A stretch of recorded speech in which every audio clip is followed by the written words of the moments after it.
E aí galera, Gengotaku, tudo bem? Aqui é o Perechan. E nos últimos 3 vídeos eu tenho falado sobre os meus idiomas que eu considero os melhores, né? E hoje eu queria falar sobre a avaliação do que é melhor, né? Ou seja, quando eu ouço muita gente falando sobre idiomas, eles falam vagamente sobre básico, intermediário e avançado. Mas hoje eu gostaria de falar sobre uma avaliação que eu acho mais plausível, porque ela especifica quais são as habilidades que estão presentes no nível desse idioma, né?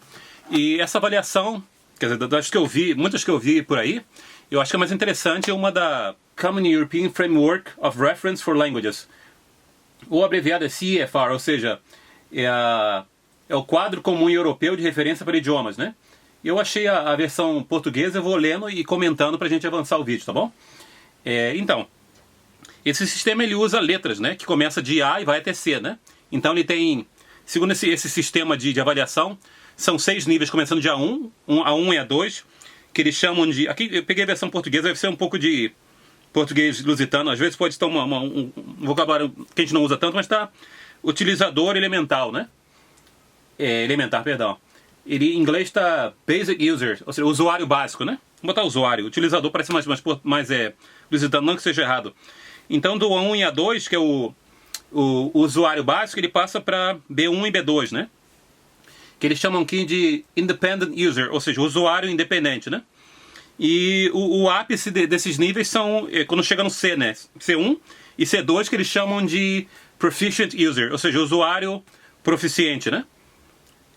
Então vamos ler aqui rapidinho para a gente saber o que cada nível diz ser, né? Então vamos aqui pelo usuário básico, né? Basic user.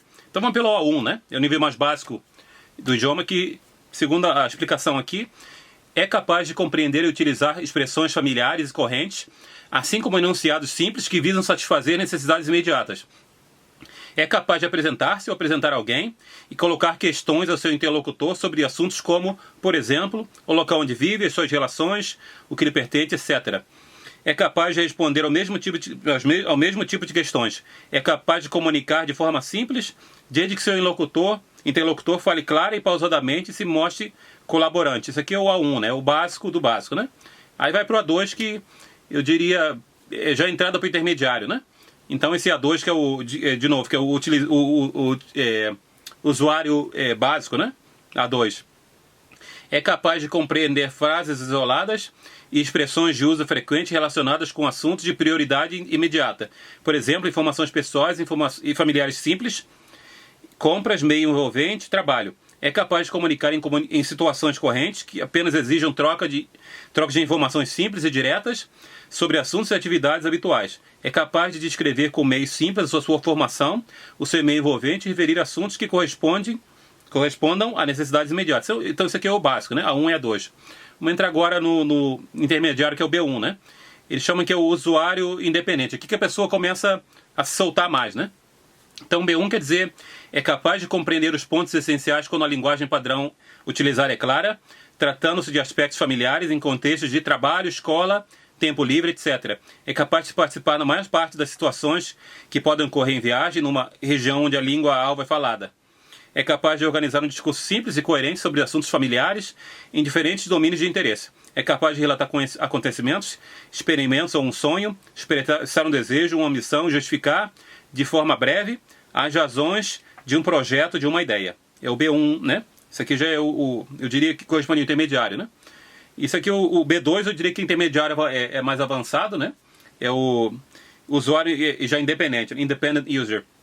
Então o B2, quer dizer, é capaz de compreender o conteúdo essencial de assuntos concretos ou abstratos num texto complexo, incluindo uma discussão técnica na sua especialidade. É capaz de comunicar com uma grande espontaneidade que permita uma conversa com o falante nativo, não se detectando tensão em nenhum dos falantes. É capaz de exprimir-se de forma clara e pormenorizada sobre uma vasta gama de assuntos, emitir uma opinião sobre uma questão atual e discutir sobre as vantagens e desvantagens de diferentes argumentos. Então o cara já está mais solto aqui, né? Eu diria que ele está quase no avançado, no B2, né? Então acho que é um nível que a gente deveria almejar. Pelo menos esse nível aqui já é suficiente para a pessoa poder trabalhar, pelo menos, na minha opinião, né? Então a gente vai entrar no avançado, que é o Proficient User, o usuário proficiente, ou nessa versão portuguesa aqui, é utilizador experiente, né? C1. E só dando uma palha, esse é o meu nível do alemão, né? Meu alemão está no C1, né? É capaz de compreender uma vasta gama de textos longos e complexos, assim como detectar significações implícitas.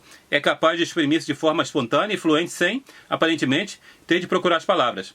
Ou seja, o cara não tem que ficar explicando o que ele está falando, né? É capaz de utilizar a língua de maneira eficaz e flexível na sua vida social, profissional ou acadêmica.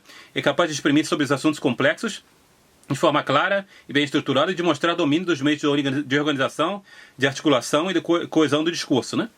E o último nível, que é o C2, tem gente que diz que é próximo a um falante nativo, apesar que há debate sobre isso, o que é um falante nativo de fato, né?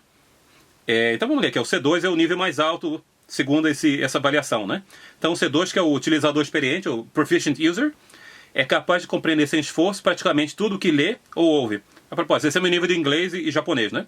É capaz de reconstruir fatos e argumentos de fontes diversas, escritas e orais, resumindo-as de forma coerente. É capaz de se exprimir de forma espontânea, fluente e precisa de distinguir pequenas diferenças de sentido relacionadas com assuntos complexos. Então essa é a avaliação de A1 a C2 e voltando ao que eu falei dos meus idiomas, aproveito, vou dar um apanhado dos idiomas que eu estudei até agora, né? Então, dessa avaliação aqui, como C1 eu colocaria o meu alemão, o espanhol, né? Só que o espanhol eu não escrevo tanto quanto eu falo, né? Mas vamos só para botar os idiomas aqui. Então C1 eu botaria o alemão e o espanhol. C2 é o japonês e inglês. B1 eu colocaria o chinês e o francês, né? Porque eu já saí não sou mais usuário básico, né? E no A2 eu colocaria o holandês e o italiano, né? Por exemplo, né? Holandês e italiano, tem outra língua que eu estou estudando. O holandês e italiano eu colocaria no A2, porque eu consigo entender frases isoladas e coisas de uso frequente relacionado com a minha prioridade imediata, né? Então isso aqui, essa avaliação segundo esse quadro europeu, né, de referência, né? Eu gostaria de perguntar de vocês qual é o nível de vocês baseado nisso aqui. E a propósito, eu vou botar, para vocês não ficarem confusos, talvez eu tenha lido muito rápido, eu vou botar o link na descrição para vocês darem uma olhada, né? E eu queria saber qual é o nível de vocês de idiomas, ou qual o nível que vocês almejam, por exemplo, né? Falando sobre meu estudo de idiomas, meu objetivo para esse ano é tentar levar o chinês para o B2 ainda, talvez fazer o certificado HSK nível 5. Coreano eu queria, aliás, em conhecimento deve ser B1, né? Mas eu não uso muito, né? Mas levar o coreano de um modo mais equilibrado para o B2 e sair do básico no italiano e no holandês, né? Porque eu leio bastante, mas não escuto tanto, eu falo quanto eu leio, né? E esse é o meu objetivo para esse ano, para esses idiomas, né? E tentar saber, de outros idiomas que eu estou estudando agora, que são polonês, árabe, hebraico e grego, tentar sair do básico, pelo menos chegar no A1 ao final do ano, né? Então eu queria fazer esse vídeo só falando, eu queria poder se envolver mais nesse vídeo, mas eu vou ficar por aqui porque já teve muita informação. Então voltando, eu queria saber qual o nível de vocês, nos idiomas que vocês estudam, ou o nível que vocês almejam chegar esse ano, né? Então eu vou ficar por aqui, porque o vídeo já está ficando longo, já são 8 minutos, teve muita leitura, né? Então eu queria saber qual o nível, o que vocês acham, a propósito, o que vocês acham desse nível de avaliação de idiomas, se você conhece um outro tipo de avaliação, e falem, comentem qual é o nível de vocês dos idiomas. Então, obrigado por ter assistido esse vídeo. Não esqueça de comentar, não esqueça de compartilhar. Se você não é assinado no canal, assina. E ativa o sininho para você receber sempre um vídeo novo que eu fizer. Muito obrigado por ter assistido. Obrigado, tchau, tchau.